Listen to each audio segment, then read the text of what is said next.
नमस्कार दोस्तों। बॉलीवुड की फिल्मों को देखते हुए हम सबका बचपन बीता है। पहले एक्टर नहीं होते थे, बल्कि ऐसे महसूस होता था कि ये लोग तो दूसरी ही दुनिया के प्राणी हैं और हम लोगों से बहुत ज़्यादा ऊपर हैं। लेकिन समय बदला और सोशल मीडिया के ज़माने में ये जो हमारे और सो कॉल्ड सुपरस्टार्स के बीच की जो खाई थी, ये मिटती चली गई। और आज आलम यह है कि आम आदमी का कुत्ता भी इन्हें सुपरस्टार या स्टार मानने से पहले मुंह टेढ़ा करके आगे निकल लेता है।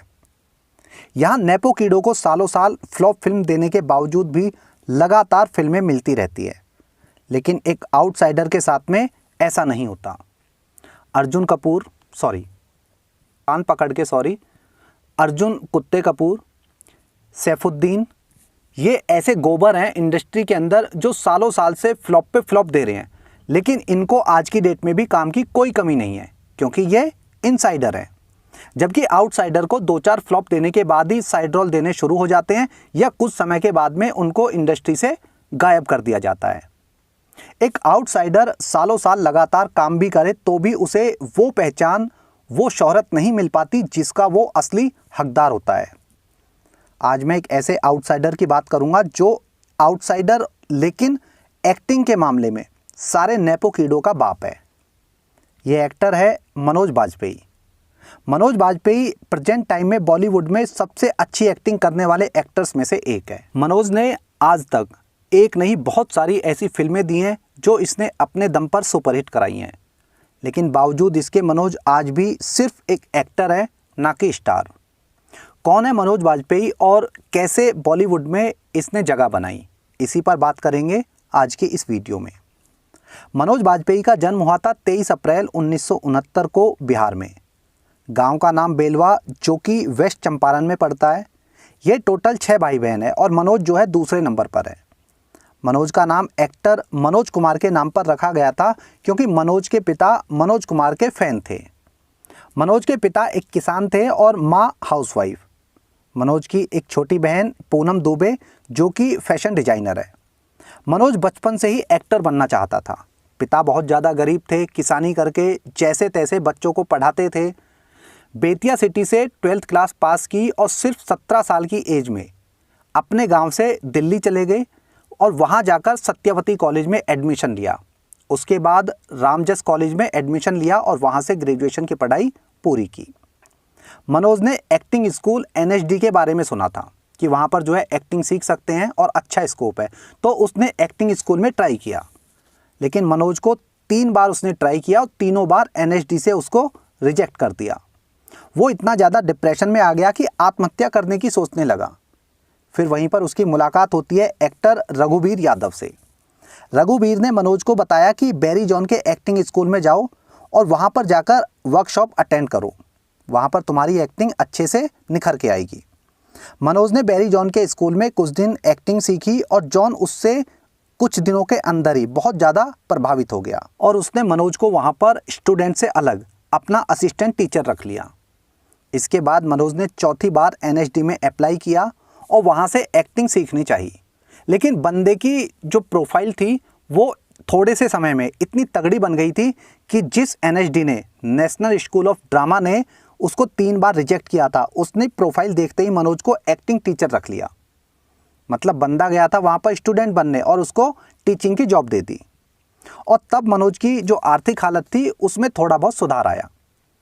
मनोज जब दिल्ली में ग्रेजुएशन कर रहा था उस समय उसके फादर उसे महीने में सिर्फ 200 रुपये भेजते थे और उसी 200 रुपये में मनोज को पूरा महीना अपना खर्चा चलाना होता था, चाहे वो रूम का रेंट हो या खाने पीने का।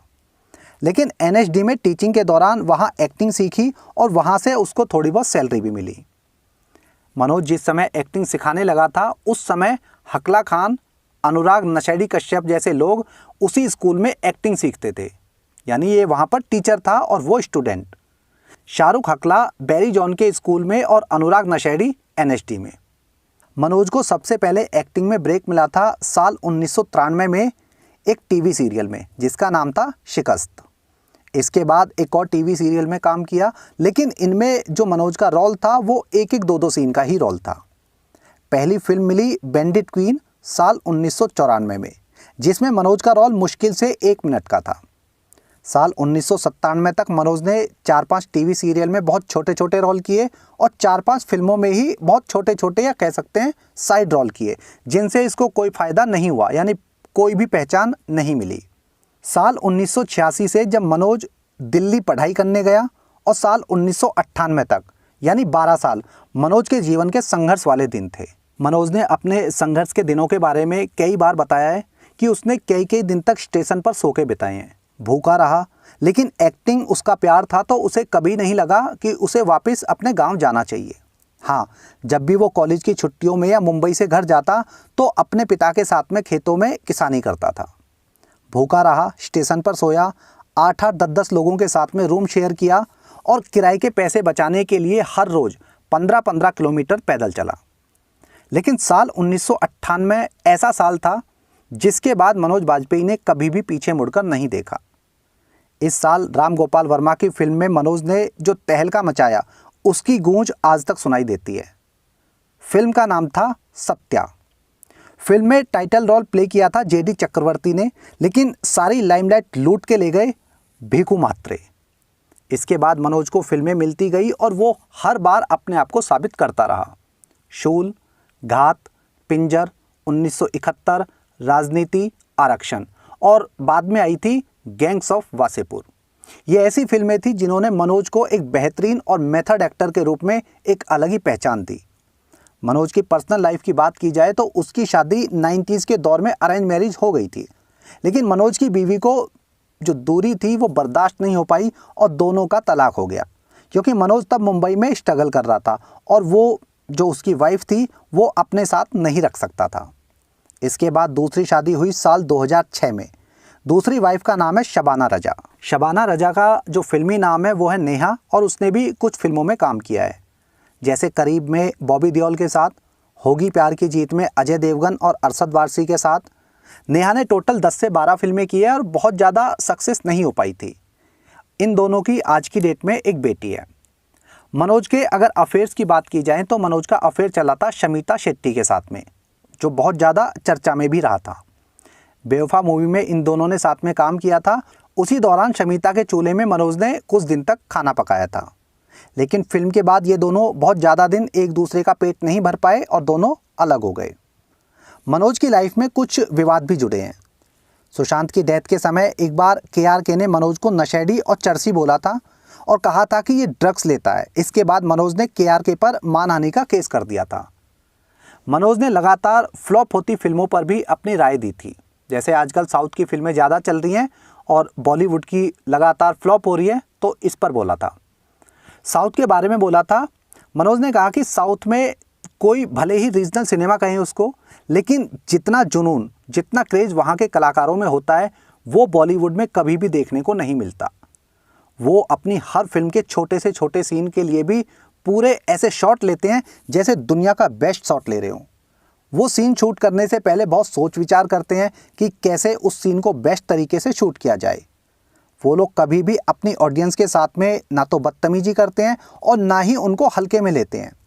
वो फिल्म बनाते समय ये नहीं कहते कि अरे यार ऑडियंस समझ जाएगी, कर दो, कैसे भी जैसे भी शूट होता है कर दो। ये वो बात कभी नहीं कहते। वो बेस्ट तरीके से फिल्म बनाते हैं ताकि उनकी ऑडियंस उसको एंजॉय कर सके। मनोज ने आगे कहा कि बॉलीवुड में सिर्फ बॉक्स ऑफिस कलेक्शन पर ही मीटिंग होती है कि फिल्म जो है कितना कमाएगी, फिल्म की कमाई को कैसे बढ़ाया जाए। फिल्म की क्वालिटी पर कभी भी ये लोग मीटिंग नहीं करते हैं। यही सबसे बड़ा कारण है कि अब फिल्में जो है लगातार फ्लॉप हो रही है, क्योंकि जनता समझ चुकी है कि एक्टिंग किसे कहते हैं, कंटेंट किसे कहते हैं। अब जनता को आसानी से पागल नहीं बनाया जा सकता। मनोज ने कहा कि बॉलीवुड साउथ की सक्सेस से डरा हुआ है, इसलिए आज हम साउथ के एक्टर्स को अपनी फिल्मों में लेने लगे हैं, क्योंकि हम चाहते हैं कि उनकी जो पॉपुलैरिटी है ये बॉलीवुड उनका फ़ायदा उठाए। मनोज ऐसे एक्टर्स में से हैं जो फिल्म की स्क्रिप्ट सिर्फ हिंदी में लिखी हुई ही पढ़ता है। मनोज ने कहा कि अगर उसके पास में इंग्लिश में लिखी हुई फिल्म की स्क्रिप्ट आती है तो वो उसे वापस भेज देता है। इस वजह से उसने कई बड़ी बड़ी फिल्में छोड़ी है, या कह सकते हैं छोड़नी पड़ी हैं। मनोज के साथ नवाजुद्दीन सिद्दीकी भी ऐसा ही एक्टर है जो सिर्फ हिंदी में ही अपनी स्क्रिप्ट पढ़ता है। मनोज 54 साल का है, लेकिन उसकी एक्टिंग में आज भी वो धार है कि बड़े बड़े सुपरस्टार इसके सामने कहीं नहीं ठहरते। लेकिन पॉपुलैरिटी के मामले में अगर देखा जाए तो मनोज जो नेपो कीड़े हैं उनके आगे कहीं नहीं ठहरता। उनकी पॉपुलैरिटी बहुत आगे है। मीडिया में जानबूझकर ऐसे टैलेंट को दबाया जाता है जो खासकर आउटसाइडर होते हैं, ताकि चुलमान दद्दू जैसे फुट्टल एक्टर को सुपरस्टार कहकर जनता पर थोपा जा सके। मनोज आज फिल्मों के साथ OTT पर भी फुल टाइम एक्टिव है। ये हमेशा ऐसा एक्टर रहा है जो अपने काम की वजह से ज़्यादा चर्चा में रहता है, ना कि अपने विवादों की वजह से। मनोज बाजपेयी की इस वीडियो में इतना ही। आप भी बताना कि आपको मनोज बाजपेयी की कौन सी फिल्म अच्छी लगती है या इसके बारे में आप लोग क्या सोचते हैं। जल्दी मिलता हूँ अगली वीडियो में। जय हिंद, जय राम जी की।